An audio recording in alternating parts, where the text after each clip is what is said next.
आइए दोस्तों, हमने पहली क्लास में जो कुछ फॉर्मूले वगैरह जो आप उनके बारे में पढ़े थे, आज हम उनके जो 5 फंक्शन और हैं जिनके बारे में मैंने आपको बताया था कि उनके बारे में हम अपनी नेक्स्ट क्लास के अंदर पढ़ेंगे। तो आज उन 5 फंक्शंस के बारे में हम देख लेते हैं। तो उन 5 फंक्शंस के बारे में देखने से पहले हम क्या करेंगे, जो हमने पहले फंक्शंस के जो फॉर्मूले पढ़े थे उनके बारे में थोड़ा सा देख लेते हैं कि हमने कल कौन कौन से फंक्शंस वगैरह पढ़े थे। तो पहला क्या था अपने पास में, d/dx x की पावर n, बस करा डिफरेंशिएशन। ये चैप्टर ना क्या बोलते थे, अवकलन।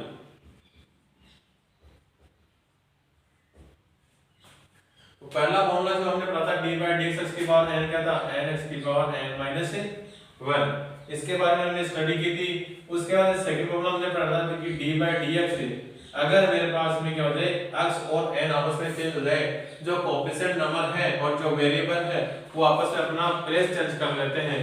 जहां x है वहां क्या आ जाएगा, वो कांस्टेंट नंबर n, और जहां n है वहां क्या आ जाएगा, वेरिएबल x। अगर ऐसा होता है तो a की पावर x वाला फॉर्मूला बना था, वो क्या था, a की power x log e base a। ये दो फॉर्मूले हमने पढ़े थे। आगे बढ़ते हैं, थर्ड फॉर्मूला क्या था, d/dx e की पावर x, उसका फॉर्मूला क्या था, e की पावर x। फोर्थ का पढ़ा हमने कि d/dx sin x जो फंक्शन था उसके बारे में हमने पढ़ा था कल। और sin x का जो अवकलन कर रहे थे वो क्या था अपने पास में प्लस के cos x, प्लस का cos x निकल के आ गया था। आगे आज हम पढ़ेंगे इनके आगे आने वाले फंक्शंस के बारे में। यहां से फिफ्थ का फॉर्मूला लेके चलता हूं आज, d/dx cos x। cos x का मैंने फंक्शन लिया और cos x का हम क्या निकालेंगे आज, डिफरेंशिएशन निकालेंगे। बिल्कुल sin x की तरह ही cos x का डिफरेंशिएशन होगा। बस ध्यान रखना है कि sin का जब फंक्शन का जब आप डिफरेंशिएशन करते हो तो उसका डिफरेंशिएशन क्या निकल के आता है, cos x। ठीक है, ऐसे जब cos x करोगे तो क्या आ जाएगा, sin x आ जाएगा। बस एक छोटी सी चीज चेंज होगी, उसकी वैल्यू के अंदर नेगेटिव और पॉजिटिव का डिफरेंस रहेगा। जहां पर इसमें पॉजिटिव आता है यहां पर क्या आ जाएगा, माइनस यानी नेगेटिव sin x हो जाएगा। एग्जांपल कोई भी ले लीजिए, जैसे मैंने लिया कि d/dx cos वही ax square plus bx plus c, एक क्वाड्रिप्लिकेशन लेके चलता हूं जिसका मुझे क्या करना है, डिफरेंशिएशन करना है। तो d/dx cos x क्या होता है, माइनस sin, और यहाँ जो x होता है एंगल में वही इस फंक्शन के साथ में एंगल में आता है।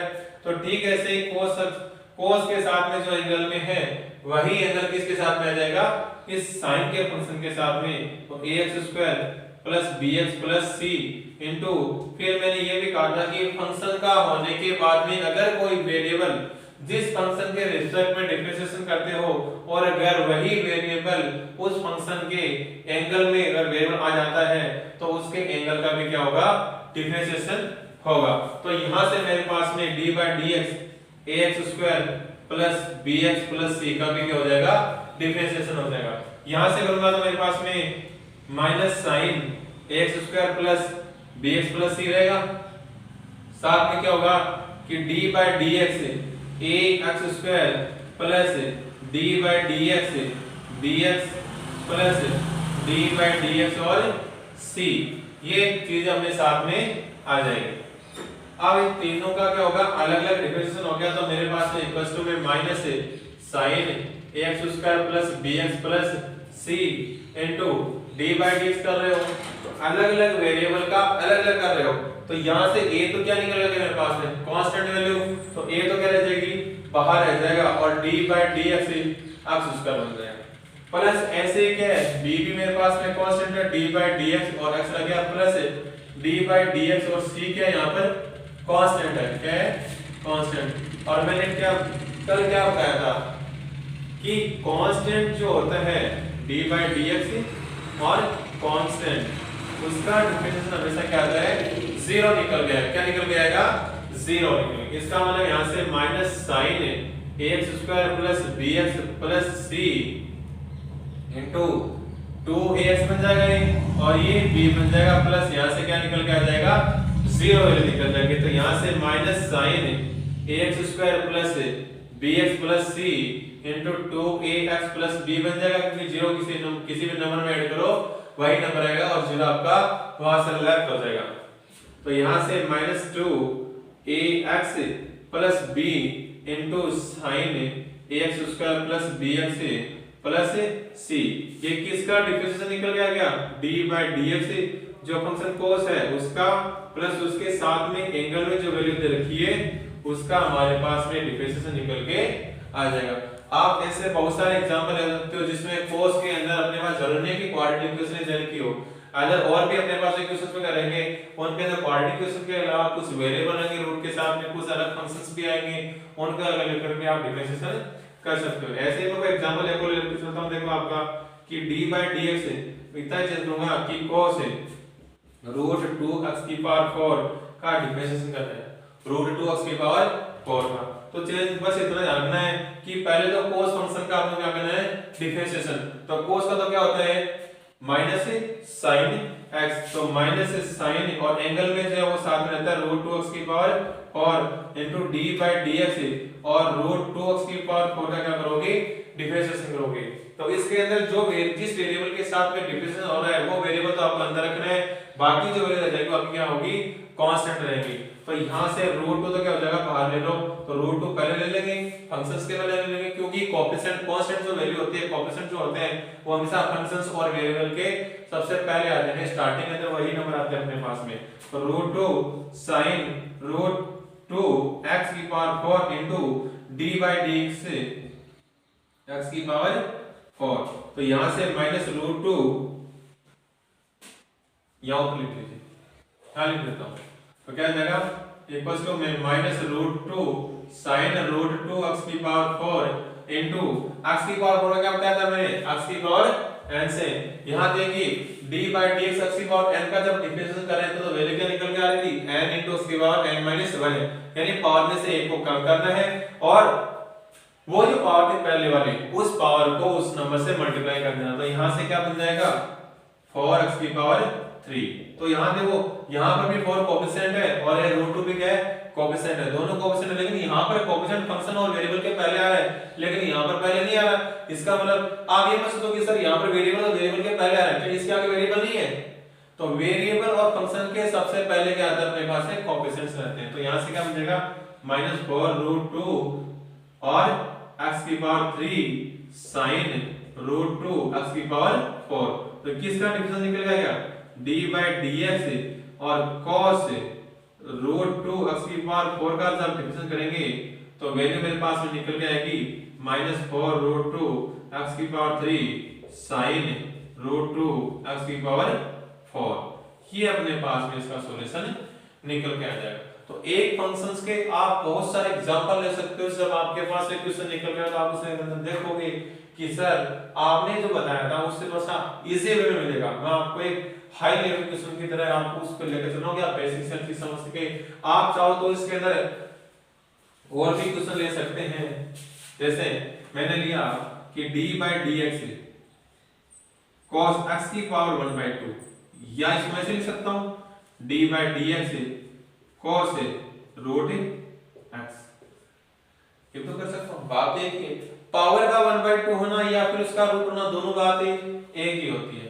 तो यहां से d by dx करेंगे तो cos का क्या होता है -sin और x की पावर 1/2 ले लूंगा, √2 है ना, 1/2 ले लूंगा और x की पावर 1/2 क्या होगा इनटू x की पावर से 1/2 x की पावर 1/2 -1, तो -sin x की पावर 1/2 इनटू 1/2 x की पावर -1/2, तो इक्वल्स टू किसी भी पावर को पॉजिटिव लाने के लिए अगर वो आपके न्यूमरेटर में है तो उसको डिनोमिनेटर में लेके चले जाइए और अगर डिनोमिनेटर में है तो उसको न्यूमरेटर में लेकर चले जाइए। तो यहां से -sin x की पावर 1/2 और इनटू में 1/2 है और x की पावर 1/2, तो -1/2 तो आप पहले जो कोएफिशिएंट है और sin x की पावर 1/2 और ये x रूटिंग x लिख दीजिए इसको, और ये हो जाएगा उस फंक्शन का डिफरेंशिएशन निकल के आ जाएगा। इतना उतार लीजिए। बाकी अपने पास जो चार फंक्शंस और रह गए हैं tan cot sec और cosec, उसका अपने डिफरेंशिएशन करें। अब इतना हाई मतलब इतना बड़ा क्वेश्चन लेकर चलेंगे, एक छोटा सा लेकर चलेंगे जिससे आपको क्या हो कांसेप्ट क्लियर हो जाए। इतना होता है।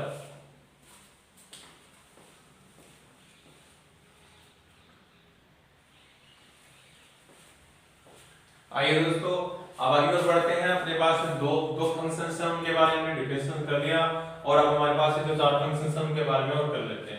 तो मैं चारों फंक्शंस के एक काम करता हूँ, फॉर्मूले एक साथ लिखता हूँ ऊपर की तरफ, उनका डिफरेंस क्या निकल के आता है, फिर हम उनका एक बाय एक यानी 1/1 करके एक एग्जांपल लेते चलेंगे। तीसरा फंक्शन क्या था, d/dx tan x का क्या होता है sec² x। फोर्थ नंबर का देखो, फोर्थ नंबर होता है d/dx tan का हो गया cot x का, उसका होता है माइनस cosec² x। फिर फिफ्थ का देखिए d/dx sec x का, वो क्या होता है sec x में sec x तो रहेगा ही, साथ में एक फंक्शन और चलता है और उसका नाम है tan x। क्या है tan x। तो देखिए sec x का जब मैंने डिफरेंशिएशन किया तो sec x तो निकल के आ रहा है, साथ में tan x क्यों आ रहा है जानना। अगर याद न रहे तो जब tan का होता है sec, तो sec और tan का क्या हो रहा है कॉम्बिनेशन होके चल रहा है। इसका मतलब जब sec का करूंगा तो sec और tan, sec तो एक हो जाएगा, साथ में tan हो रहेगा, और जब tan का होगा तो क्या आएगा sec² आएगा। अब देखो कोड का क्या है, तो कोड में क्या आया था -cos²। यहां पर sec पॉजिटिव था तो यहां पे sec क्या आ रहा है पॉजिटिव निकल के आ रहा है, लेकिन यहां पर कोड में क्या रहा है नेगेटिव। तो याद रखिए कि जब भी मैं किसका लूंगा कोड का डिफरेंशियल, सॉरी कोसेक का, तो कोसेक x क्या हो जाएगा -cos x रहेगा नहीं रहेगा, साथ में कोसेक का किसके साथ में कॉम्बिनेशन है कोड के साथ में, तो यहां फंक्शन क्या निकल के आ जाएगा cot x। इसका मतलब जब भी इनका डिफरेंशियल करोगे तो इनके पिछले वाले फंक्शंस हैं उनके साथ में इनको लेट करके याद रख सकते हो आप, जिससे क्या होगा आप कभी भूलोगे नहीं। अब हम क्या करेंगे 1/1 लेकर इनका एक एग्जांपल समझेंगे, कि जैसे मैंने पहले थर्ड वाले का लेता हूं एक एग्जांपल, कि मैंने लिया d/dx tan √3x²। इसका मुझे क्या करना है डिफरेंशिएशन करना है। इसका करूंगा तो मुझे पता है कि जब tan फंक्शन है उसका डिफरेंशिएशन करोगे तो क्या वैल्यू निकल के आएगी sec² और x क्या आ जाएगा √3 * x² निकल के आएगा।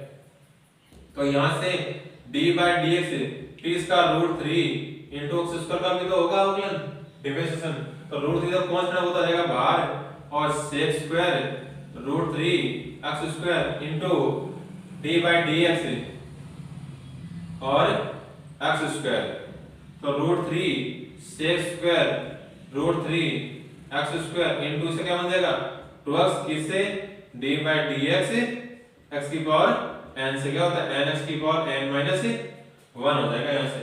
तो ये फंक्शन क्या बन जाएगा, इसकी सॉल्यूशन क्या हो जाएगा 2 √3 x sec² √3 x²। ये किसका निकल गया डिफरेंशिएशन d/dx tan √3 x²। है क्या बस। तो पहले हम जो हमने फंक्शन था tan x वाला उसका डिफरेंशिएशन क्या निकल के आ गया जो हमने एग्जांपल लिया tan √3 x² का 2 √3 x sec² √3 x²। आगे एग्जांपल लेंगे हम d/dx किसका फोर्थ वालेगा कि cot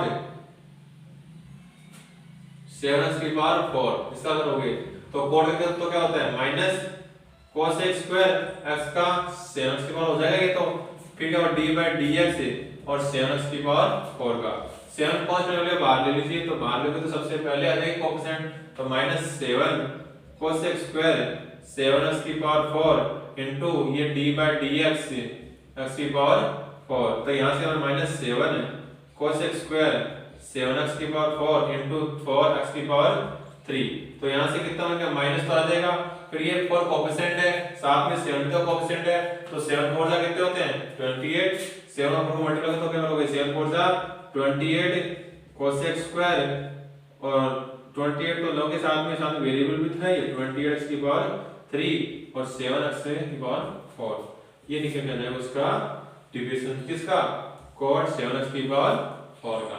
आगे बढ़े तो फिफ्थ वाले जो आपका फंक्शन है उसके लिए लेकर चलोगे तो सब किसमें क्या अक्सर कौन सा फंक्शन आ जाएगा sec का, तो d/dx sec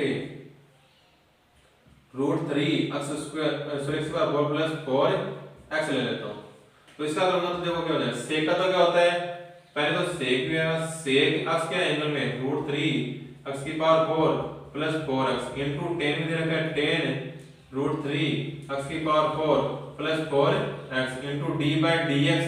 अब इसके एंगल का भी डिफरेंशिएशन होगा तो एंगल क्या जाएगा √3 x की पावर 4 प्लस 4x हो जाएगा। आगे बढ़ेंगे तो यहां से मेरे पास ये फंक्शन रहेगा, ऐसे एचटी जो जैसा दे रखा है सेक √3 x की power 4 plus 4x into 10 √3 x की पावर 4 इनटू 4x। और इसका डिफरेंशिएशन क्या निकल के आ रहा था √3 तो 4√3 x की पावर 3 हो जाएगा प्लस 4 निकल कर। तो ये क्या सबसे पहले रखे थे कि कोएफिशिएंट के रूप में तो 4 दोनों में कॉमन तो 4 ले लो बाहर है और √3 x की पावर 3 प्लस 1 कर दूंगा इसको और सेक √3 x की power 4 plus 4x into 10 √3 x की पावर 4 प्लस 4x। ये उसका सॉल्यूशन निकल के आ गया जो हमने लिया था कौन सा d/dx सेक √3 x की पावर 4 प्लस 4x²। ऐसे करके आप एक दूसरा एग्जांपल और इसका ले लीजिए, इसका 10 ये कोसेक का तो क्या बनेगा d/dx 6 वाला है ना, d/dx मैंने ले लिया कि कोसेक कोऑर्डिनेशन ले लो या फिर कुछ और यहां देखो मैंने चेंज कर दिया यहां पे वेरिएबल d/dr पाई r स्क्वायर कर लेता हूं तो मटका चल हो गया ना एरिया ऑफ सर्कल। तो यहां से क्या लोगे कोस का मतलब माइनस कोसेक पाई r square into cot combination है इसके साथ में तो पाई r स्क्वायर इनटू d/dx और पाई r स्क्वायर का भी डिफरेंस हो गया r के रेस्पेक्ट r के रेस्पेक्ट में कर रहा है ना कि x के रेस्पेक्ट में। ध्यान रखना इस जिस फंक्शन के रेस्पेक्ट में करते हैं वही वेरिएबल इस फंक्शन में होना चाहिए, वो नहीं होता तो बाकी सब कांस्टेंट होती है। तो यहां से माइनस कोसेक पाई r स्क्वायर इनटू cot पाई r स्क्वायर इनटू पाई कांस्टेंट r स्क्वायर का 2r तो ये सभी कांस्टेंट पहले लीजिए तो -2 पाई r और कोसेक पाई r स्क्वायर इनटू cot पाई r। तो आपने देखा कि पहली क्लास के अंदर जब हमने आपका डिवीजन चैप्टर स्टार्ट किया था उसके अंदर आपको जीरो से लेकर के हाई लेवल लेकर के आते हैं, वहां से बेस कैसे क्या होते हैं, कैसे फंक्शन निकालती है, कैसे किसी भी वेरिएबल की पावर जीरो वैल्यू जीरो आती है वो सॉरी वैल्यू 1 आती है और जीरो की पावर जीरो होने पर वैल्यू उसके 1 नहीं आती और कैसे सेम नंबर को सेम नंबर से डिवाइड करने पर वैल्यू हमेशा 1 आती है बट जीरो की पावर जीरो सॉरी 0/0 करने से वैल्यू उसकी 1 नहीं आती है। कुछ हमने कुछ फंक्शंस के कुछ फॉर्मूलास के बारे में पढ़ा और मैंने कल आपकी क्लास में बताया था कि कुछ आगे 5 फंक्शन और रहेंगे जिनका डिफरेंशिएशन हम कल की क्लास में करेंगे, जो मैंने आज आपको उन फंक्शंस के बारे में डिटेल से बता दिया है। अब हम क्या करेंगे कि आपकी ये बेसिक्स का नॉलेज हो गया, ये चीजें ही काम में आने वाले कुछ फंक्शन और आएंगे जब इनवर्स फंक्शन है वो जब आएंगे तब वो आपको जो है बता दूंगा और कुछ जो इनवर्स फंक्शन है उनके फॉर्मूले में अभी आपको लिखवा देता हूं या कल की नेक्स्ट क्लास के अंदर कर लेंगे। अब आपके 7.1 एक्सरसाइज स्टार्ट हो जाएगी, कल से मैं आपके 7.1 एक्सरसाइज की क्वेश्चन कराना स्टार्ट करूंगा। अगर आपका कोई भी क्वेश्चन है कल की क्लास होने के बाद में जो सुनाता हूं वो नहीं आता मैं लगभग सभी क्वेश्चन नहीं पढ़ाऊंगा क्योंकि उसमें से कुछ क्वेश्चन की प्रैक्टिस आपको खुद करनी होगी क्योंकि जब तक आप खुद नहीं करोगे तो वो चीज आपको समझ में नहीं आएगी। प्रैक्टिस कोड नहीं आता है तो आप मेरे पास व्हाट्सएप मैसेज छोड़ दो और यहां पर कमेंट जरूर करना, जो क्वेश्चन नहीं आता है कमेंट जरूर करना, ये बात ध्यान रखें खास तौर से।